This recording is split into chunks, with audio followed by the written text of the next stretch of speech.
নমস্কার, আমি পাপড়ি শাস্ত্রী এবং আপনারা দেখছেন ভাগ্যজ্যোতি চ্যানেল। আজকে আলোচনা করব আপনারা যারা মিথুন রাশির মানুষরা রয়েছেন তাদের জীবনের দুঃখ কষ্টকে কম করার জন্য বা তাদের জীবনের সমস্যাকে কম করার জন্য এমন কিছু প্রতিকার সম্পর্কে আজকে বলবো, যে প্রতিকারগুলো আপনারা যদি আপনাদের দৈনন্দিন জীবনের সঙ্গে সংযুক্ত করেন তাহলে অবশ্যই আপনারা কিন্তু আপনাদের জীবনের সমস্যাকে বা দুঃখ কষ্টকে কম করতে পারবেন। এটা আমি কথা দিতে পারি এবং 100% গ্যারেন্টি দিতে পারি। তাই অবশ্যই আজকের এই প্রতিকারগুলোকে মনোযোগ সহকারে শুনুন, পুরো ভিডিওটা স্কিপ না করে দেখুন এবং সেই সঙ্গে সঙ্গে একটি খাতার মধ্যে নোট করে রাখার চেষ্টা করুন এবং আগামী কাল থেকেই এই প্রতিকারগুলো করার চেষ্টা করুন। দেখবেন কি যে দুর্দান্ত রেজাল্ট পাবেন আপনারা, সেটা ভাবতেও পারবেন না। যাই হোক, প্রত্যেকবার যে কথাটি বলে থাকি অনুষ্ঠান শুরু করবার আগে, যে আপনারা যারা এখনো আমার চ্যানেলের মধ্যে নতুন রয়েছেন, যারা এখনো চ্যানেলটিকে সাবস্ক্রাইব করেননি, তাদেরকে অনুরোধ করবো চ্যানেলটিকে সাবস্ক্রাইব করে দেওয়ার জন্য এবং সেই সঙ্গে সঙ্গে এই ভিডিওটি যদি আপনাদের ভালো লেগে থাকে তাহলে অবশ্যই ভিডিওটিকে একটি লাইক এবং সেই সঙ্গে সঙ্গে শেয়ার করতে একদম ভুলবেন না। এবং আপনাদের কতটা এই ভিডিওটা ভালো লেগেছে বা আপনারা আপনাদের জীবনে এই ভিডিওতে যে প্রতিকারগুলি বলবো সেগুলো করে কতটা উপকৃত হয়েছেন অবশ্যই নিচে কমেন্ট বক্সে লিখে জানাতে একদম ভুলবেন না। যাই হোক, সরাসরি অনুষ্ঠানের মধ্যে প্রবেশ করব। মিথুন রাশি হচ্ছে, আমরা জানি যে মহারাশির তৃতীয় রাশি এবং এই রাশির অধিপতি হচ্ছেন বুধ। তো মিথুন রাশির মধ্যে নানান ভালো গুণাবলী অবশ্যই রয়েছে এবং সে সম্পর্কে প্রচুর ভিডিও অলরেডি আমি করেছি। তো আজকে বলবো যে মিথুন রাশির যারা মানুষরা আপনারা রয়েছেন তাদের কিছু রেমেডি সম্পর্কে। প্রথমে যে রেমেডিটি বলবো, যে প্রত্যেক বুধবার, যদি বুধবার নাও পারেন তাহলে অন্তত মাসে একটি বুধবার করার চেষ্টা করবেন। কি করতে হবে? বাচ্চাদেরকে এমনিতেই কিন্তু প্রচণ্ড ভালোবাসার দরকার, বা বাচ্চারা কিন্তু এমনি আমাদের ভালোবাসা কেড়ে নেয়। তো বাচ্চাদেরকে অবশ্যই ভালোবেসে প্রত্যেক বুধবার বা অন্তত মাসে একটি বুধবার বাড়িতে ডাকুন আপনার, এবং আপনার সামর্থ্য মতো কিছু খাবার তাদেরকে খাওয়ান এবং সেই সঙ্গে সঙ্গে বাচ্চাদের যে জিনিসগুলো পছন্দ, চকলেটস, তারপর কোনো ছোটোখাটো গিফটস, খেলনা, এগুলো যারা পছন্দ করে বাচ্চারা, সেই সমস্ত যেগুলো আপনার সামর্থ্য মতো সেগুলো তাদেরকে কিছু গিফটস দেওয়ার চেষ্টা করুন। এটা কিন্তু আপনাদের জন্য অত্যন্ত ভালো একটি রেমেডি এবং এটা কিন্তু সবাই আপনারা করতে পারেন। তবে অবশ্যই যদি এটি নাও করতে পারেন, বাচ্চাদেরকে কিন্তু ভালোবাসার চেষ্টা করুন এবং বাড়িতে ডেকে যদি সম্ভব নাও হয় তাহলে যেখানেই যখনই বাচ্চা দেখতে পারবেন তাদেরকে কিছু না কিছু ভালোবেসে গিফট দেওয়ার চেষ্টা করুন। এটা কিন্তু ভীষণ আপনাদের জন্য একটা হেল্পফুল রেমেডি, সেটা বলা যেতে পারে। নেক্সট যেটা বলবো, যে গণেশজির পুজো করুন এবং সেই সঙ্গে সঙ্গে গণেশজিকে দূর্বা সহযোগে পুজো করার চেষ্টা করুন। 11টি করে দূর্বা প্রত্যেক বুধবার গণেশজির পায়ে অর্পণ করুন এবং অবশ্যই সেটি দূর্বাতে সিঁদুর লাগিয়ে তারপর অর্পণ করার চেষ্টা করবেন। এবং গণেশজিকে প্রত্যেক বুধবার লাড্ডুর ভোগ দেওয়ার চেষ্টা করুন। এটা কিন্তু ভীষণ এফেক্টিভ এবং অবশ্যই আমরা জানি যে গণেশজি হচ্ছেন বিঘ্ননাশক একজন দেবতা। তাই আপনার জীবনে যে সমস্ত বাধা বিঘ্ন রয়েছে সেই সমস্ত বাধা বিঘ্ন কেটে যাবে যদি আপনি গণেশজির রেগুলার পুজো পাঠ করেন। এবং নেক্সট যেটা বলবো, যে ওম গাং গণপতায় নমঃ, এই মন্ত্রটি অবশ্যই 108 বার করে ডেলি জপ করার চেষ্টা করুন। এটা কিন্তু ভীষণ আপনাদেরকে ভালো একটা কাজ দেবে এবং আপনারা নিজেরাই এটা কিন্তু বুঝতে পারবেন। সেই সঙ্গে বলবো যে প্রচুর শাকসবজি, সবুজ শাকসবজি আর কি খাওয়ার চেষ্টা করুন। যদি কাঁচা শাকসবজি যেগুলো খাওয়া যায় আর কি, কাঁচা শাকসবজি, ফলমূল, সেইগুলো কাঁচা খাওয়ার চেষ্টা করুন, কারণ এই সবুজ বিষয়টা কিন্তু আপনাদের জন্য খুব দরকার। কারণ সবুজ আমরা জানি যে বুধকে ইন্ডিকেট করে এবং এখানে বুধকে মানে কি বলবো, স্ট্রং করার জন্য খুবই দরকার রয়েছে আপনাদের ক্ষেত্রে। তাই অবশ্যই প্রচুর শাকসবজি, কাঁচা ফলমূল, সবুজ রঙের আর কি খাওয়ার চেষ্টা করুন। এটা কিন্তু ভীষণ ভালো আপনাদের জন্য একটা রেমেডি, এটা সবাই করতে পারেন। এরপর যেটা বলবো, যে প্রতি বুধবার 1 মুঠো সবুজ মুগ ডাল যেটা তরকাতে দেয়, সোনা মুগ ডাল যেটা বলা হয়, সেই সবুজ মুগ ডাল 1 মুঠো নিয়ে সকালবেলায় ঘুম থেকে উঠে কোনো ছাদের মধ্যে বা কোনো ফাঁকা মাঠের মধ্যে এরকমভাবে 1 মুঠো নিয়ে সেটা গোটা মাথার মধ্যে ঘুরিয়ে 7 বার ঘুরিয়ে সামনে ছড়িয়ে দিন এবং সেটা কোনো পাখি বা কাককে খাওয়ার জন্য মানে খেতে আর কি, যেখানে পাখিরা আছে সেই জায়গাটাতেই ছড়িয়ে দেওয়ার চেষ্টা করবেন, তাহলে পাখিরা খেলে সেটা কিন্তু ভীষণ ভালো আপনাদের জন্য। এবং এই রেমেডিটা কিন্তু প্রত্যেকে করতে পারেন এবং আপনারা এটা করে দেখুন। 4টি সপ্তাহ করার পর আপনারা কিন্তু নিজেরাই ভালো রেজাল্ট বুঝবেন।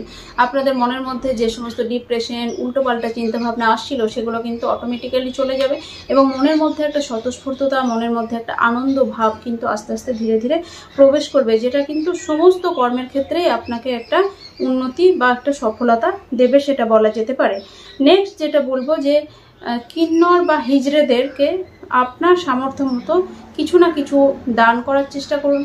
কিছু সবুজ চুড়ি তাদেরকে দান করার চেষ্টা করুন এবং অবশ্যই কোনো মানে কিছুটা দক্ষিণা তাদেরকে আপনার সামর্থ্য মতো দেওয়ার চেষ্টা করুন এবং তাদের থেকে 1 টাকার একটা কয়েন চেয়ে নিয়ে আপনি আপনার সিন্ধুকে যেখানে টাকা পয়সা রাখেন সেই জায়গাটাই এনে রেখে দিন এবং অবশ্যই আপনার সিন্ধুকে প্রত্যহ ধূপধুনো দেওয়ার চেষ্টা করবেন। তাহলে এটাও কিন্তু একটা দারুণ রেমেডি, সেটা আপনার কাছে প্রমাণিত হবে যদি আপনি এটা করতে পারেন। নিজেরাই ভালো রেজাল্ট আপনারা বুঝতে পারবেন।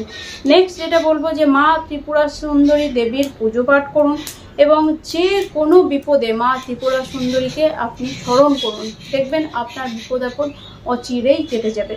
নেক্সট যেটা বলবো যে বুধের বীজ মন্ত্র জপ করুন। বুধের মন্ত্র জপ করুন, বীজ মন্ত্র বলবো না, বুধের মন্ত্র জপ করার চেষ্টা করুন। বুধের মন্ত্র হচ্ছে ওম ব্রিং ব্রাং ব্রৌং সহ বুধায় নমঃ। এই মন্ত্র ডেলি 108 বার করে জপ করার চেষ্টা করুন এবং যদি 108 বার করার পরেও আপনার মনে হয় আপনি আরও করতে পারবেন, অবশ্যই 108 বারের বেশিও আপনি করতে পারেন। যত বেশি করতে পারবেন ততই কিন্তু ভালো, কিন্তু মিনিমাম যে কোনো মন্ত্রের ক্ষেত্রে 108 বার জপ করতেই হয়, তবেই কিন্তু সেই মন্ত্রের ফল আমরা পেতে পারি। নেক্সট যেটা বলবো যে যত পারেন গাছ লাগান। এটা কিন্তু আপনাদের জন্য একটা দুর্দান্ত রেমেডি। যত পারেন গাছ লাগান, যেখানে খুশি গাছ লাগান, যে কোনো মানুষকে বা যে কোনো অকেশনের মধ্যে গাছ গিফট করার চেষ্টা করুন। যে কোনো কাউকে গাছ গিফট করুন, গাছ লাগাতে উৎসাহ দিন এবং আপনার গিফটে দেওয়া কোনো গাছ যদি কোনো মানুষ লাগায় এবং সেই গাছটিকে যত্ন করে বড় করে, তাহলে কিন্তু আপনি সেই যে ফলাফলটা, সেই ফলাফল কিন্তু খুব সুন্দরভাবে পাবেন এবং সেটা আপনি নিজেই বুঝতে পারবেন। তাই অবশ্যই কাউকে যখন গাছ গিফট দেবেন তখন কিন্তু খেয়াল রাখবেন যাতে সেই গাছটি মানে ভালোভাবে লাগানো হয় বা সে যেন ভালোভাবে লাগায় এবং তার যেন যত্ন করে। এরকম কখনোই কাউকে গাছ গিফট দেবেন না যার কাছে গাছের কোনো মূল্যই নেই বা যে গাছটা যত্ন করবে না বা গাছটা লাগাবে না, বাড়িতে নিয়ে গিয়ে হয়তো রেখেই দিল, গাছ শুকিয়ে গেল, এরকম কিন্তু করবেন না, তাহলে সেটা আর নেগেটিভ এফেক্ট আপনি কিন্তু পেয়ে যাবেন। আপনি এমন কাউকে গাছ গিফট করবেন এবং তাকে উৎসাহ দেবেন যাতে সে গাছটি লাগায় এবং সেই গাছ লাগালে আপনি কিন্তু অবশ্যই তার ফল পাবেন, সেটা বলা যেতেই পারে। নেক্সট যেটা বলবো, অবশ্যই বারবার প্রত্যেকের ক্ষেত্রেই বলি, প্রকৃতিকে ভালোবাসুন, প্রকৃতির সান্নিধ্যে থাকার চেষ্টা করুন এবং অবলা পশু পাখি, সেটা কুকুর হতে পারে, বিড়াল হতে পারে, পশু পাখি হতে পারে বা গরু হতে পারে, প্রত্যেককে ভালোবাসুন। প্রত্যেককে কিছু না কিছু খাবার নিজের সামর্থ্য মতো দেওয়ার চেষ্টা করুন এবং সেটা রোজ দেওয়ার চেষ্টা করুন এবং অবশ্যই তাদেরকে জল দেওয়ার চেষ্টা করুন, তাদের কোনো হেল্প করার চেষ্টা করুন যতটা আপনার দ্বারা হবে। অবশ্যই এই অবলা পশু পাখিদের আপনি কিন্তু হেল্প করার চেষ্টা করুন। নেক্সট যেটা বলবো যে একটি সবুজ রুমাল আপনার পার্সের মধ্যে সবসময় রেখে দিন বা আপনার শরীরের মধ্যে রেখে দিলেই হবে বা আপনার সঙ্গে রাখলেই হবে। মোট কথা একটি সবুজ রঙের রুমাল আপনি কিন্তু সবসময় সঙ্গে রাখার চেষ্টা করুন, এটা আপনার জন্য অনেকটা বেটার। এবং এছাড়াও আরেকটা রেমেডি হচ্ছে যে একটি সবুজ সুতো 7 পাক দিয়ে, ছেলেরা হলে ডান হাতে, মেয়েরা হলে বাম হাতে, বুধবার দিনকে পড়বেন, আবার পরের বুধবার দিনকে খুলে বিসর্জন দিয়ে সেদিনকে আবার বুধবারে মানে পড়বেন আর কি, সেদিনকে আবার পরের বুধবারে বিসর্জন দেবেন। এইভাবে 7 দিন অন্তর অন্তর চেঞ্জ করতে থাকবেন এবং সুতোটা দেখবেন যেন অবশ্যই কটনের হয় বা সুতির হয়, কারণ সুতি ছাড়া অন্য কোনো সুতো পরিধান করলে সেটার কিন্তু ফল প্রাপ্তি হয় না। তাই অবশ্যই এই বিষয়টাকে খেয়াল রাখার চেষ্টা করবেন। নেক্সট যেটা বলবো যে যদি আপনারা রত্নের কথা বলেন বা আমরা যদি রত্নের কথা বলি, যে কোন রত্ন পরিধান করাটা মিথুন রাশির জন্য শুভ, তাহলে বলবো অবশ্যই যদি আপনাদের জীবনে অনেক সমস্যা হয় তাহলে আপনারা পান না বা আপনারা প্যারিডট রত্ন পরতে পারেন। কিন্তু অবশ্যই রত্ন পরার ক্ষেত্রে বারবার আমি যে কথাটা বলে থাকি যে রত্ন পরার ক্ষেত্রে নিজের জন্মছকের সঠিক এবং সূক্ষ্মভাবে বিচার বিশ্লেষণ করিয়ে রত্নটি আদৌ আপনার জন্য পরা ঠিক হবে কিনা সেই বিচার বিশ্লেষণ করিয়ে তবেই রত্ন পরিধান করবেন, নইলে কিন্তু সেই রত্ন আপনাকে উল্টো ফল দিতে পারে। তাই হিতে বিপরীত হতে কিন্তু বেশিক্ষণ লাগে না। তাই অবশ্যই কিন্তু আপনারা চেষ্টা করবেন যে